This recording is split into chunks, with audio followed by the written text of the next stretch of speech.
The great hall of Nexus Prime buzzed with the usual chatter of 100 different species.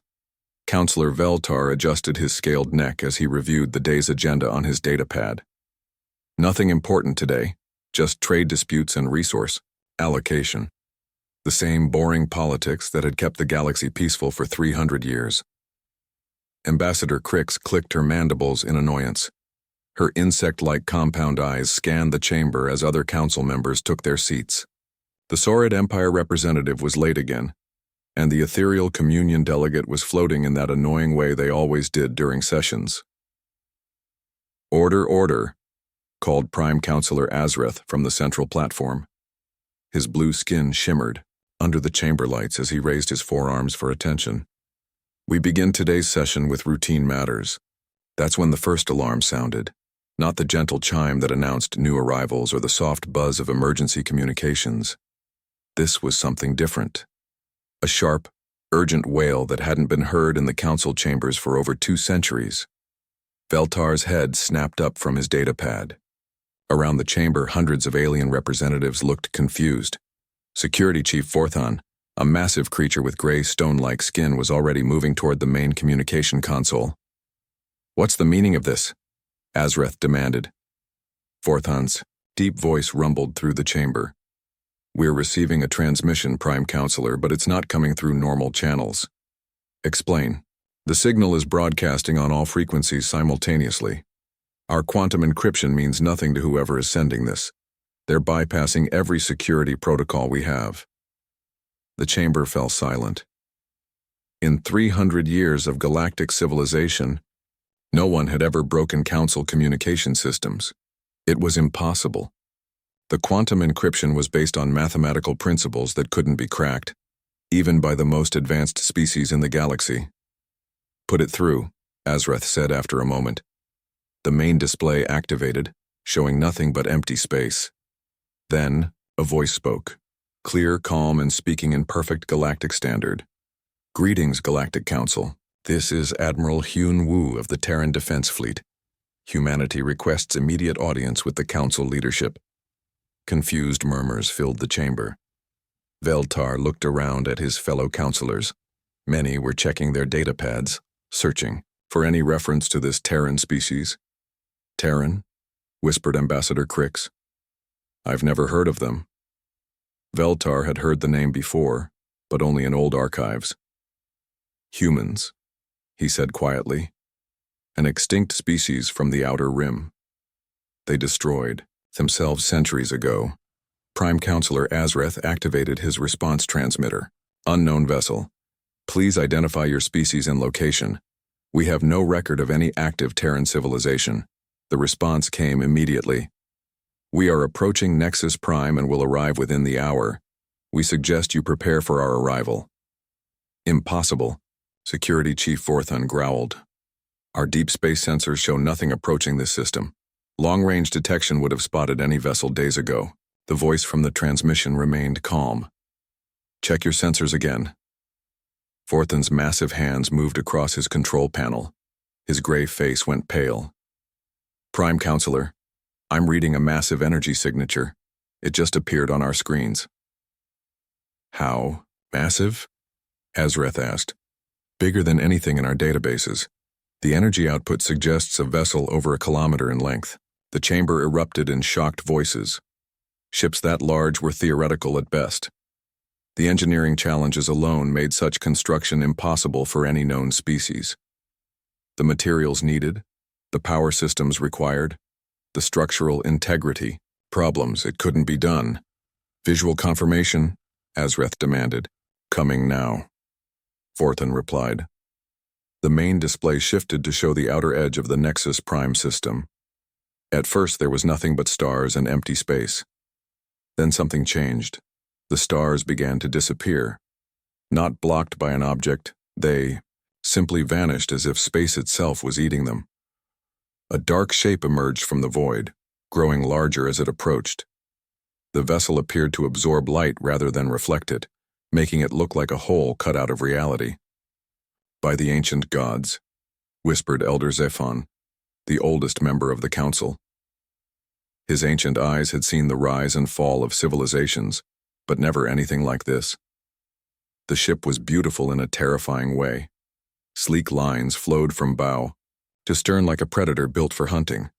No visible weapons, no obvious engines, no markings of any kind, just smooth, dark metal that seemed to bend light around it.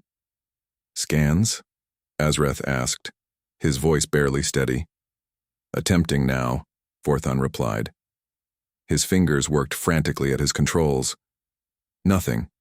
The hull is blocking all our scanning attempts. I can't get any data on construction, crew size, or capabilities." The vessel continued its approach, moving with impossible grace for something so large. It didn't lumber through space like other capital ships. It flowed like a living thing, as if the laws of physics bent around it. "Prime Counselor," came Admiral Hyunwoo's voice again. "We know you're attempting to scan our vessel. This is inadvisable." "Why?" Azreth responded. "Because you won't like what you learn." Before anyone could ask what that meant, every display in the council chamber activated. Detailed technical readouts filled the screens. Blueprints, engineering specifications, and construction details for every piece of technology in the Nexus Prime defense network. Vorthon stared at his console in horror. "They're showing us our own technology. Complete blueprints for systems that took us thousands of years to develop. Security classifications that should be impossible to access." "How?" demanded Ambassador Crix. The human voice answered as if he had heard her. "We've been watching you for a very long time. Learning. Preparing." Prime Counselor Azreth's blue skin had gone pale. "What do you want?" "To discuss humanity's place in this galaxy. We tried the diplomatic approach once. You weren't interested." "Elder." Zafon was frantically searching through his archives. His trembling hands moved across his ancient data storage systems. "Here," he said suddenly. "Terrans, humans. First contact was 500 years ago." "And?" Azreth asked. "The Council classified them as too aggressive for galactic society. The report recommended—" Zephon's voice trailed off. "Recommended what?" "Complete extinction. Too dangerous to allow survival." The chamber fell deadly silent. Every counselor knew what that meant. In the galaxy's peaceful society, the only species that faced extinction recommendations were those considered threats to galactic stability. It happened rarely, and the methods used were never discussed publicly. "We remember," Admiral Hyunwoo's voice came through the speakers. "We remember everything." The human vessel had reached Nexus Prime's orbital zone. It hung in space like a dark omen, dwarfing even the largest Council ships. Close up, they could see it was even more impossible than they'd first thought. The hull showed no seams, no construction joints, no signs of how it had been built. It looked like it had been grown rather than constructed. "The Council records show your species as extinct," Azreth said carefully. "Reports of our death were greatly exaggerated. Our sensors show only one ship. What threat could a single vessel pose?" There was a pause. When Admiral Hyunwoo spoke again, there was something like amusement in his voice. "Prime Counselor, that's the wrong question. What's the right question? The right question is, if we built one ship like this, how many others do you think exist?" As if summoned by his words, space around Nexus Prime began to change. More dark shapes emerged from the void, not as large as the first vessel, but still bigger than anything the Council had ever constructed. 5 ships, 10, 20. They appeared without warning, without any trace on sensors until they chose to reveal themselves. "Sweet mercy," whispered Counselor Veltar. "The second right question," Admiral Hyunwoo continued, "is, if we can appear anywhere without detection, what else might we have been doing while you thought we were extinct?" Security Chief Vorthon was running every scan he could think of.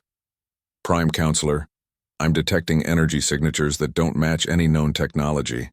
Their ships are using principles of physics that we don't understand." "The third right question," the human admiral said, "is, if we spent 500 years preparing for this moment, what do you think we learned about you?" More displays activated around the chamber. This time they showed surveillance footage, council meetings from decades past, private conversations between ambassadors, secret military exercises, economic data that was supposed to be classified beyond any security clearance. Impossible, breathed Ambassador Crix.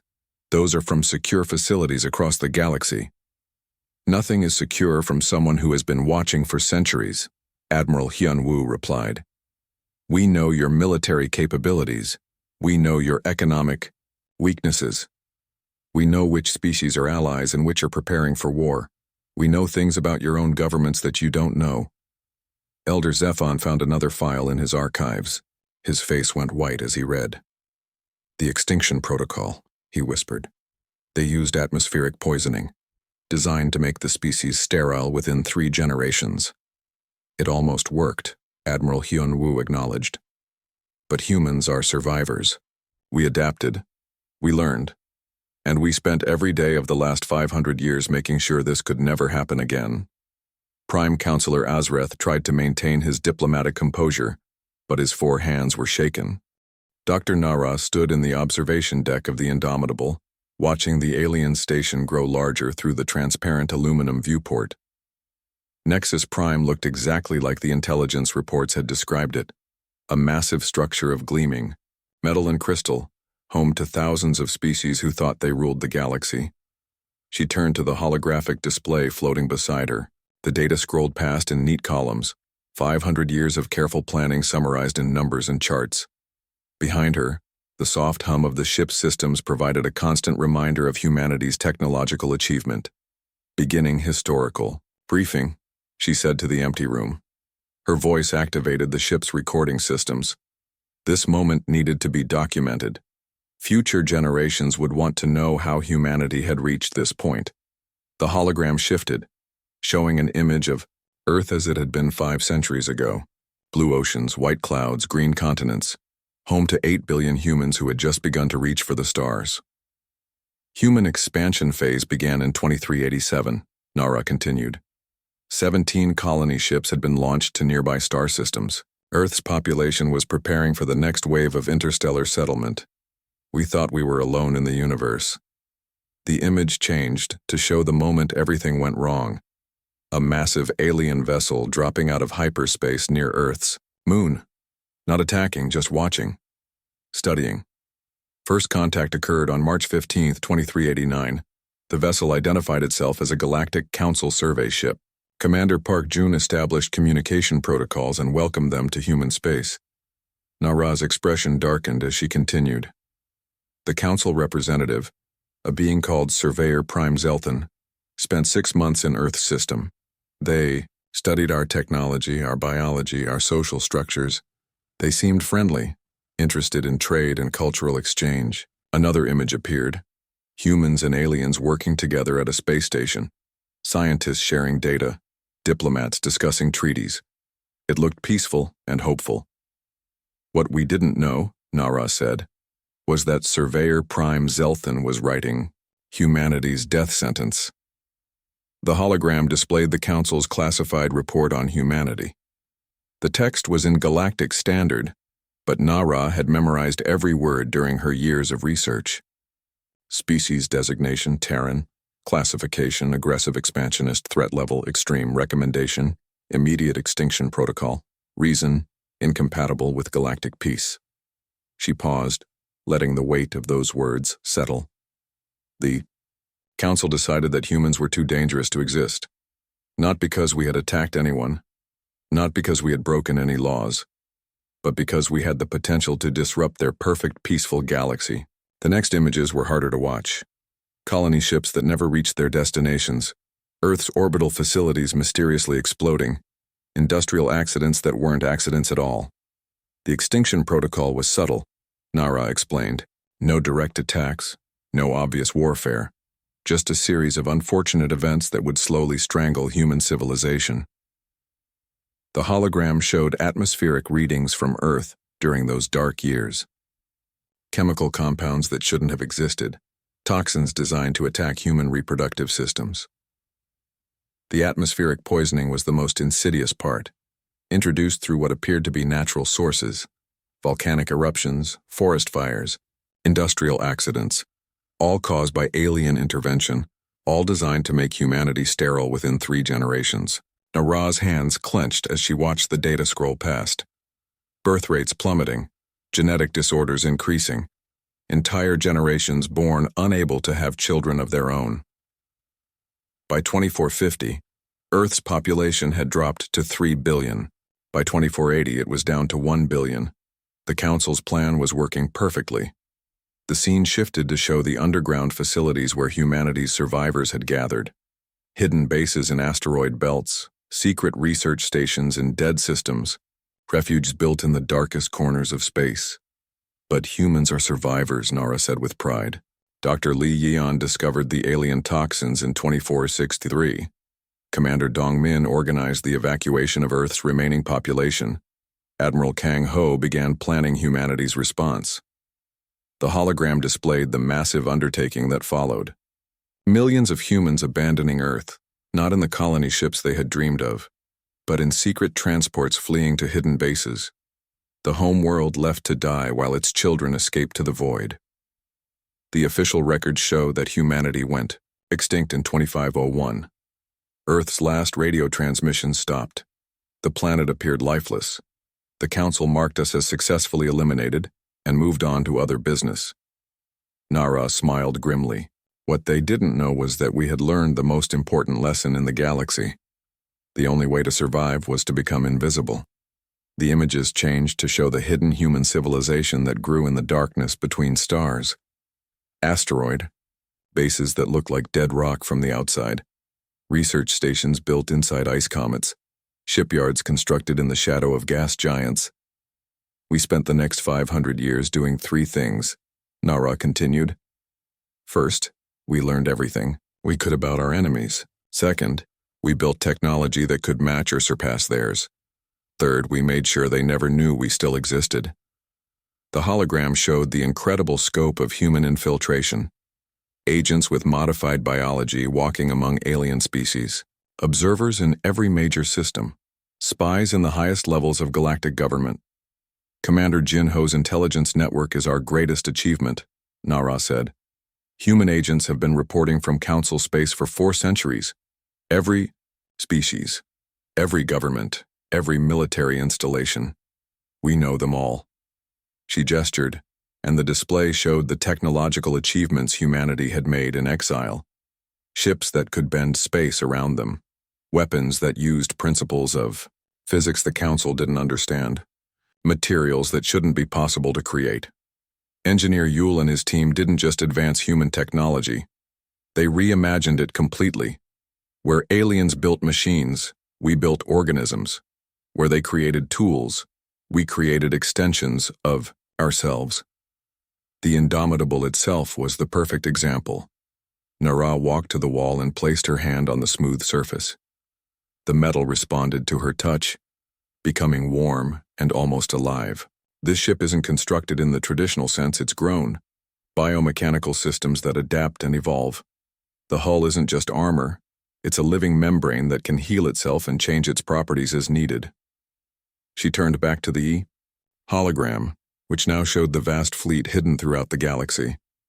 Hundreds of ships, each one representing decades of careful construction and planning. Admiral Young Su commands the 3rd Fleet. Admiral Tae Yang leads special operations. Fleet Admiral Ki Jun oversees the entire Navy from our hidden capital. The Council thinks they're dealing with one ship. They have no idea how wrong they are. The display shifted to show intercepts of Council communications. Military planning sessions where humans were never mentioned. Economic forecasts that didn't account for human capabilities. Strategic analyses that were completely wrong because they didn't know the most dangerous species in the galaxy was still alive. For 500 years we've watched them, learned their weaknesses, studied their psychology. The Council species have grown soft during their long peace. They've forgotten how to fight a real war. Nara brought up the most recent intelligence reports. Council military capabilities were impressive but specialized. Each species had strengths, but also glaring weaknesses that could be exploited. The Saurid Empire has powerful shields but slow engines. The Hive Collective has numbers but poor individual initiative. The Ethereal Communion has advanced sensors but fragile ships. They're all designed to fight limited conflicts, not total war. She paused at a particular file. Most importantly, they're all economically interdependent. Destroy the trade networks, and their entire civilization collapses within months. The hologram showed the careful positioning of human assets throughout Council space, sleeper agents in key positions, hidden weapons caches, infiltration teams ready to sabotage critical infrastructure at a moment's notice. But we don't want to destroy them, Nara said. We want them to understand that they created their own worst nightmare. They tried to make humanity extinct, and instead they forged us into the perfect predator. She walked back to the viewport where Nexus Prime filled the view. The station's lights twinkled like stars, beautiful and peaceful, home to species that had never known real fear. The galaxy spent 300 years believing that intelligence and diplomacy could solve any problem. That war was obsolete, that civilized beings could coexist peacefully forever. Nara's reflection stared back at her from the transparent aluminum. Behind her, the bridge crew worked quietly at their stations. Humans who had been born in exile, raised on stories of Earth's fall, trained for this moment since childhood. They were wrong, she said quietly. Peace only exists when everyone agrees to it. And when someone decides to break that peace, you need to be strong enough to survive. The communication system activated, carrying Admiral Hyun-woo's voice from the bridge. Dr. Na-Ra, we're receiving Council transmissions. They want to know our intentions. And what are you telling them? She asked. The truth. That humanity remembers what they did to us, that we've spent 5 centuries preparing for this day, that they're about to learn what happens when you... Security Chief Vorthon paced across the Council's command center, his massive stone-like feet making heavy sounds on the metal floor. 3 hours had passed since the human fleet's arrival, and his sensors still couldn't get proper readings on their capabilities. Anything? He demanded from the technician monitoring the scanning arrays. Negative, sir. Their ships are like holes in space. Our most advanced sensors can't penetrate whatever material they're using. Vorthon's gray skin darkened with frustration. In 300 years of galactic peace, the Council had never encountered technology they couldn't understand. Every species in the galaxy used variations of the same basic principles: energy shields, plasma weapons, quantum computers. The humans seemed to operate on completely different rules. Sir, another technician called out, we're receiving a transmission from the human flagship. Put it through. Admiral Hyun-woo's calm voice filled the command center. Security Chief Vorthon, we understand your concerns about our capabilities. The Council has requested a demonstration. We're willing to provide one. What kind of demonstration? Vorthon replied cautiously. The kind that will help you understand what you're dealing with. Please have your observation fleets move to coordinates 127, 4 by 83.7 by 156.2. You'll want to see this. Vorthon checked the coordinates. They pointed to an empty system about 6 light hours away. Nothing there but a small star and some asteroids. What's at those coordinates? Something the Council doesn't know about, yet. Within an hour, a dozen Council observation ships had moved to the designated coordinates. Their sensors swept the system carefully, detecting exactly what the star chart said they should find. Nothing important. Scans complete, reported the lead observer. Standard system. 1 star, asteroid field, no signs of activity. That's when space began to change. It started as a shimmer, like heat waves rising from hot metal. Then the shimmer spread, covering large sections of the asteroid field. As it cleared, the Council observers saw something that made their various forms of blood run cold. The system wasn't empty. It was full of human ships. By the ancient ones, whispered the ethereal communion observer. There must be 60 vessels in this system. Fleet Admiral Young-Su's voice came through the communication channels. Greetings, Council observers. Welcome to Kepler Station, headquarters of humanity's 3rd Fleet. The ships were unlike anything in the Council databases. Some were sleek destroyers that looked like metal predators. Others were massive dreadnoughts with hulls that seemed to absorb light. In the center of the formation was a structure that dwarfed even the largest Council space stations. How long have they been here? Vorthon demanded from his command post. According to our deep space monitoring, this system has been empty for the past 2 years, his aide replied. Then how did they build all this without us detecting it? Admiral Young-Soo seemed to hear the question. We've been here for 40 years, Security Chief. Your sensors see what we want them to see. The demonstration began with something that should have been impossible. A squadron of small human fighters launched from one of the destroyers. They moved through space in formation, performing maneuvers that would have turned any organic pilot into liquid. Captain Bong Cha's voice crackled through the communication system. Council observers, you're watching our standard patrol fighters. Each pilot is pulling approximately 27 Gs in these turns. Impossible, muttered the Saurid observer. No biological organism can survive those forces. You're correct, Captain Bong Cha replied. No unmodified biological organism can survive them. The fighters continued their display, weaving through the asteroid field at speeds that made Council ships look stationary. They moved like living things, anticipating obstacles and reacting to threats that hadn't even materialized yet. Our pilots are enhanced, Captain Bong Cha explained. Genetic modifications, cybernetic implants, neural interfaces that connect them directly to their ships. When a human pilot sits in that cockpit, the ship becomes part of their body. The observers watched in growing horror as the fighters performed combat maneuvers against automated defense drones. The human ships didn't just outrun the drones, they predicted their movements and countered strategies that the drones hadn't even executed yet. How is that possible? Asked the Hive Collective observer. Because our ships think, Captain Bong Cha said simply. They learn, they adapt. Every engagement makes them smarter. But the real shock came when General Hae-Won's ground forces made their appearance. Holographic projectors activated throughout the asteroid field, showing detailed images of Council facilities across the galaxy. Ladies, gentlemen, and various other beings, General Hae-Won's voice was crisp and professional. What you're seeing are live feeds from your own installations. Pay particular attention to the highlighted figures. The observers stared at the displays showing familiar scenes from across Council space, space stations, planetary facilities, military bases, but in each image certain individuals were outlined in red. Those red outlines indicate human operatives, General Hae-Won continued. Agents who have been working in your facilities for years, sometimes decades. Security Chief Vorthan felt his massive heart skip a beat. The images showed thousands of highlighted figures. Maintenance workers, administrators, even security personnel. All human agents with biological modifications that allowed them to pass as other species. This is impossible, he said into his communicator. Our genetic scanners would detect any shape-shifting technology.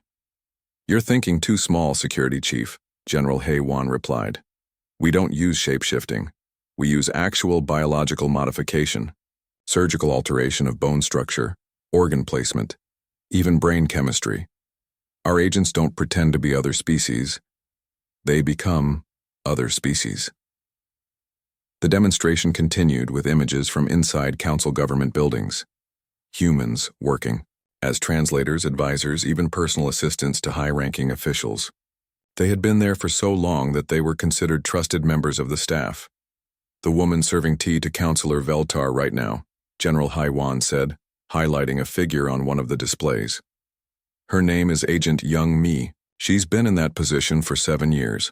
Before that, she spent 3 years having her skeleton restructured to match Saurid proportions. In the council chambers, Councillor Veltar looked at his aide with new eyes. The woman who had been bringing him tea and managing his schedule for years smiled at him with what might have been sympathy. I take my job very seriously, Councillor, she said in perfect Saurid dialect. Milk and 2 sugars, just the way you like it. The demonstrations reached their peak when Admiral Tae Yang revealed the scope of human intelligence operations. Every secret military base, every classified research facility, every hidden diplomatic meeting. The humans had been watching it all. This recording is from last week's secret defense planning session, Admiral Tae Yang announced. A hologram showed Council military leaders discussing strategies for dealing with potential human threats. The irony was lost on no one. This feed is from the Ethereal Communion's classified weapons testing facility on Nexus 7, he continued. And this one shows the Hive Collective's new battle carrier designs, which you haven't even announced to your own military yet. Security Chief Vorton realized that everything he thought he knew about galactic security was wrong. The humans hadn't just infiltrated council space.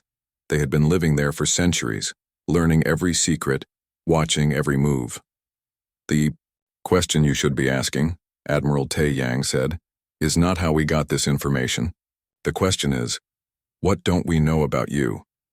The answer, as it became clear, was nothing. The humans knew troop movements before the troops did. They knew about weapon systems that were still in development. They knew which council members were having affairs, which governments were planning coups, which species were secretly preparing for war. But the most terrifying part of the demonstration came at the end. As the council observers watched, the entire human fleet simply vanished. Not through hyperspace jumps or cloaking devices. They didn't fade away or become transparent. They simply stopped existing as far as any sensor could detect. Where did they go? The ethereal observer asked frantically. We're still here. Fleet Admiral Young-Soo's voice came from empty space. You just can't see us anymore. The observers ran every scan they could think of. Gravitational detectors, energy sensors, quantum analyzers. Nothing. As far as their instruments could tell, the asteroid field was empty again.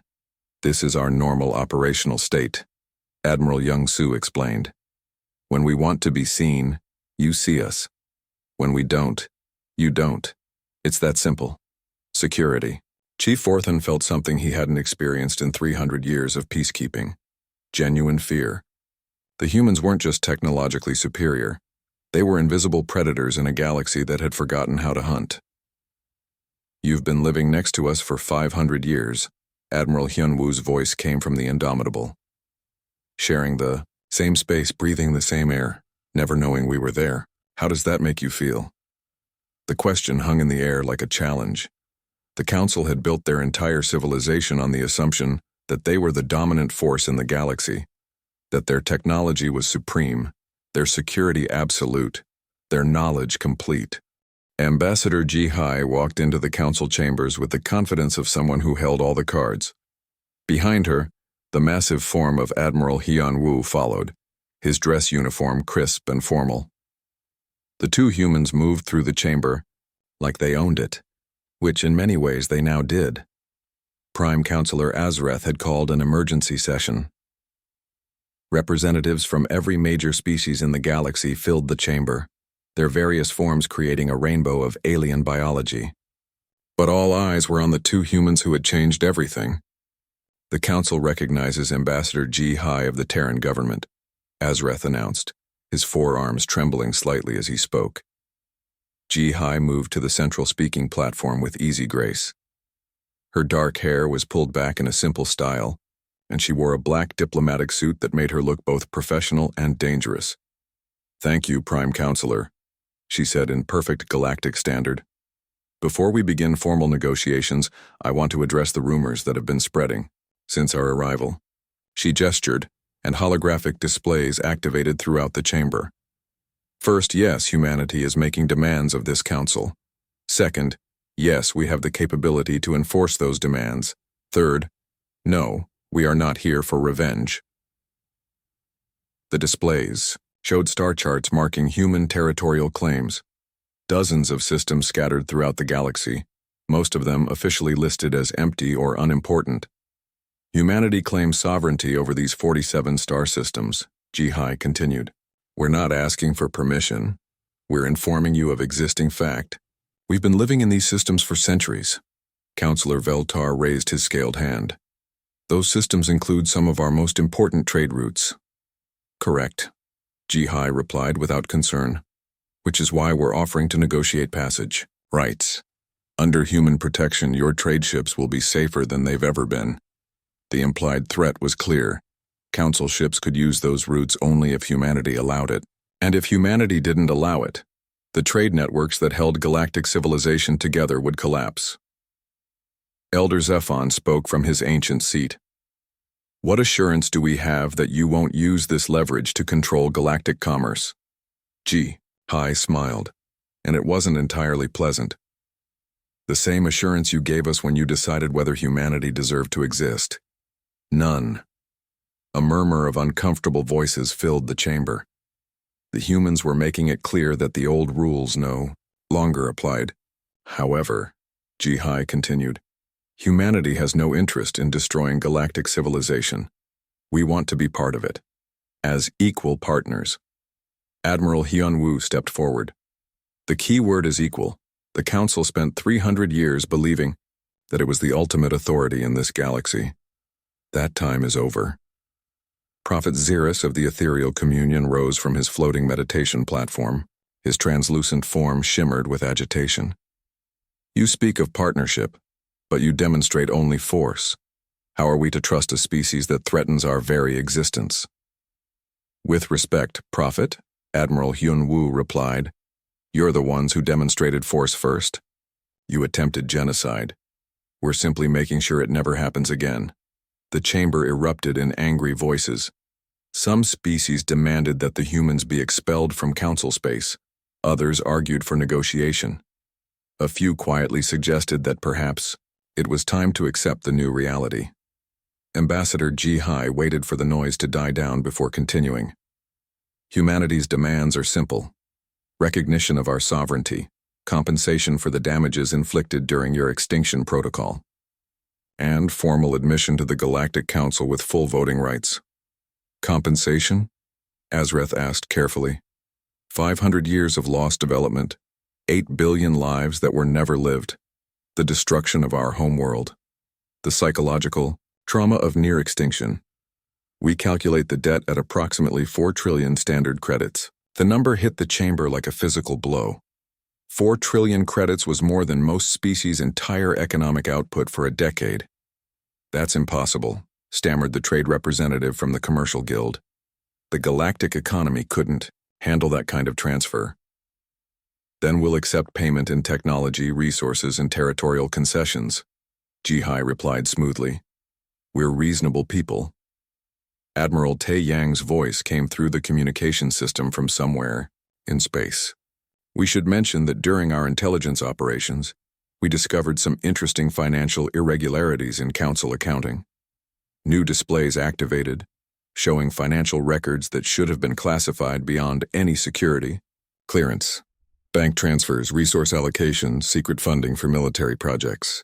For example, Admiral Tae Yang continued, the Saurid Empire has been illegally strip mining worlds in neutral space for the past 50 years. The Hive Collective has been manipulating food prices to create artificial famines. The Ethereal Communion has been selling weapons to both sides of every conflict for the past century. The accusations hit like bombs. Species representatives looked at each other with suspicion and fear. The financial records were detailed and damning. How did you obtain classified banking information? Demanded the guild representative. The same way we obtained everything else, Admiral Tae Yang replied. We've been watching you for 500 years. Did you really think we were only paying attention to military secrets? Ambassador HFY took control of the conversation. Again. These financial crimes total approximately 12 trillion credits in damages to galactic civilization. We're willing to overlook them in exchange for cooperation with our demands. The message was clear. The humans weren't just militarily superior. They had enough dirt on every species to destroy the galactic economy and political structure. They were offering a deal, but it wasn't really optional. Security Chief Vorthan tried to maintain some semblance of authority. What guarantees do we have that you won't make additional demands once these are met? The same guarantee we had that you wouldn't try to exterminate us, Admiral Hyun-woo replied. But since you broke that trust, we've made sure we have sufficient leverage to protect ourselves. Prophet Xeris was becoming more agitated, his ethereal form flickering with energy. This is intolerable. Humanity is holding the entire galaxy hostage. They must be stopped before they grow even stronger. Prophet, HFY said gently. That kind of thinking is exactly what got us into this situation. You see humanity as a threat to be eliminated rather than a partner to work with. Because you are a threat, Xeris replied.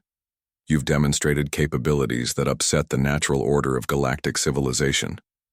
The natural order, Admiral Hyun-woo said, apparently included our extinction.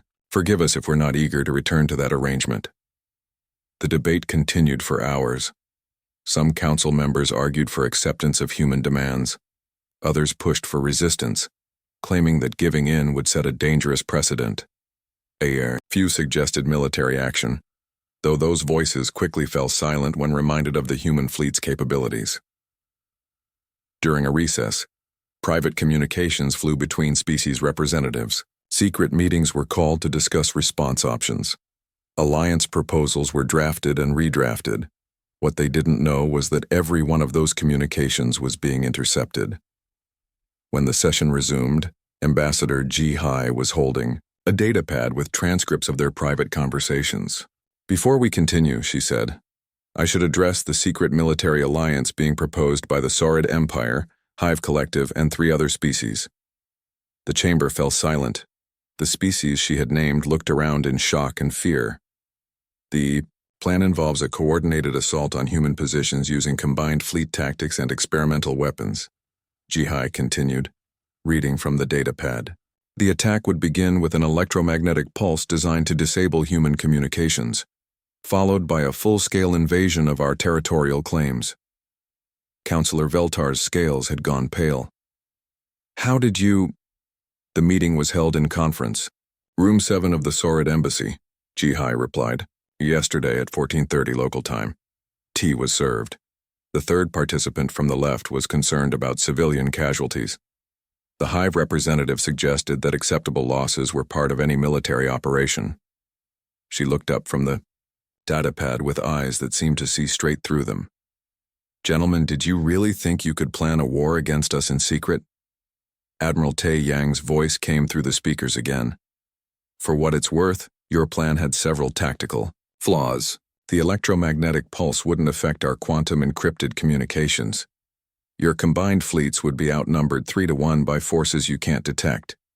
And the experimental weapons you're counting on were designed using principles we taught your scientists 50 years ago. The military alliance collapsed before it had even been formally announced. The species involved realized that not only had their secret been discovered, but their entire strategy was based on incomplete information. This is why we prefer negotiation, Ambassador Ji-Hai said. Military solutions tend to be messy and unpredictable. Diplomatic solutions benefit everyone. Prime Counselor Azreth finally spoke again. What assurance do we have that humanity will honor its agreements? The same assurance you've always had with any treaty, Admiral Hyun-woo replied. Our word, backed by our ability to enforce the terms. And if some species refuse to accept these terms, Ji-Hai's expression didn't change, but something. 6 months had passed since humanity's dramatic return to galactic politics. The council chambers on Nexus Prime looked the same, but everything else had changed.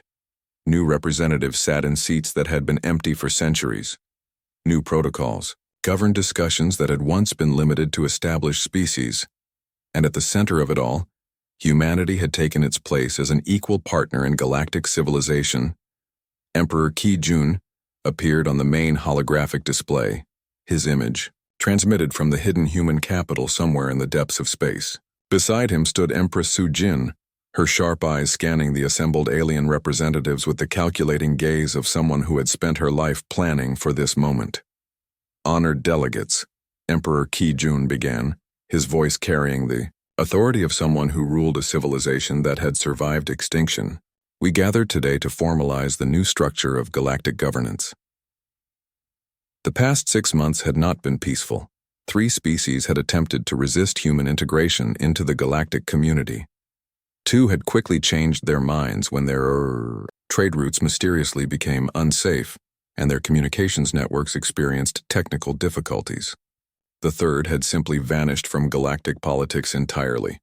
Councillor Veltar, now serving as interim liaison between the old council and the new human empire, read from his prepared statement. The Galactic Accords of 2590 established the framework for cooperation between humanity and the existing galactic community. The Accords were comprehensive documents that redefined how galactic civilization would function. On the surface, they seemed fair and reasonable. Underneath, they ensured that humanity would never again face the threat of extinction. Empress, Sujin took over the presentation. Article 1 establishes the principle of species sovereignty. No galactic authority may determine the fate of any species without that species' consent.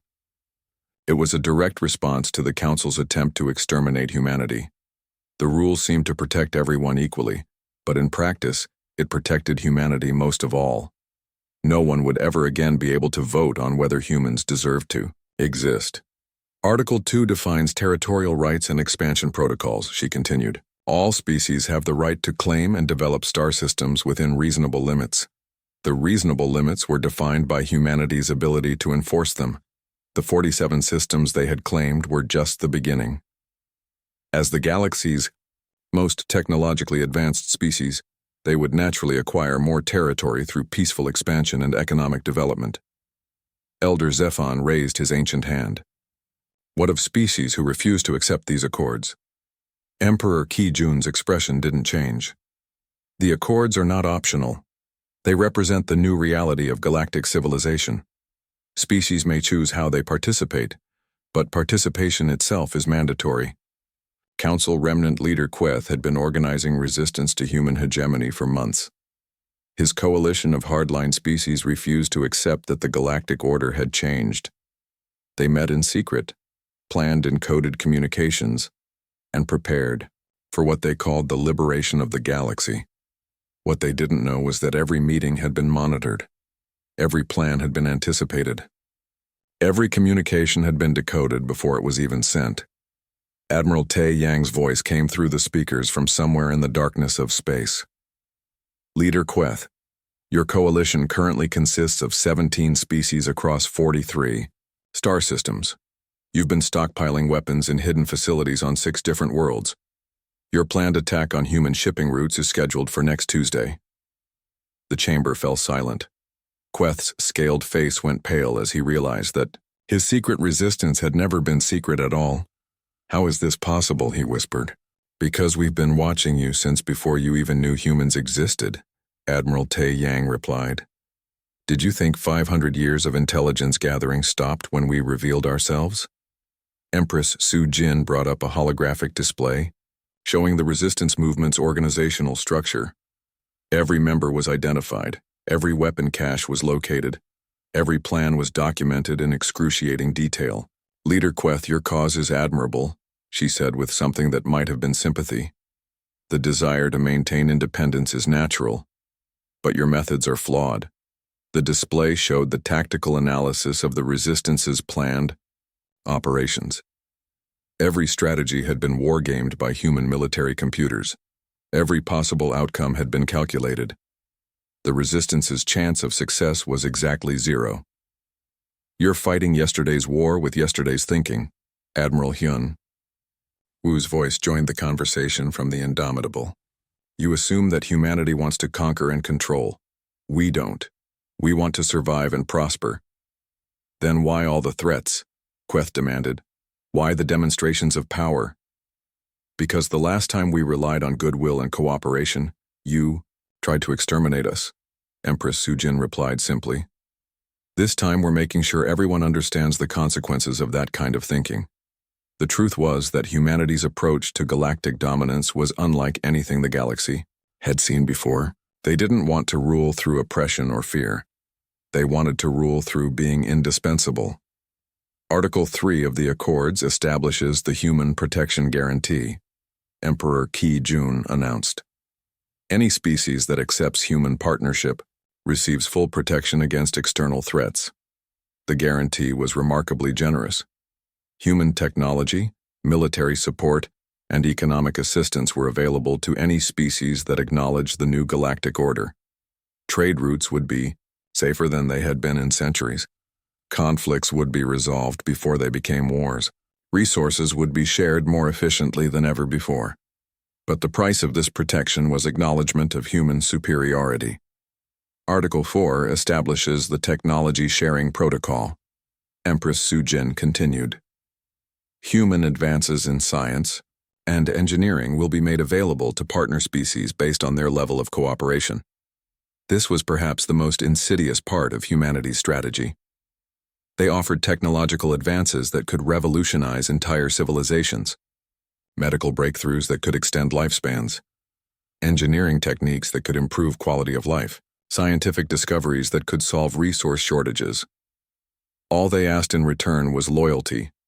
Species that embraced human partnership found their lives improving dramatically. Their economies grew stronger.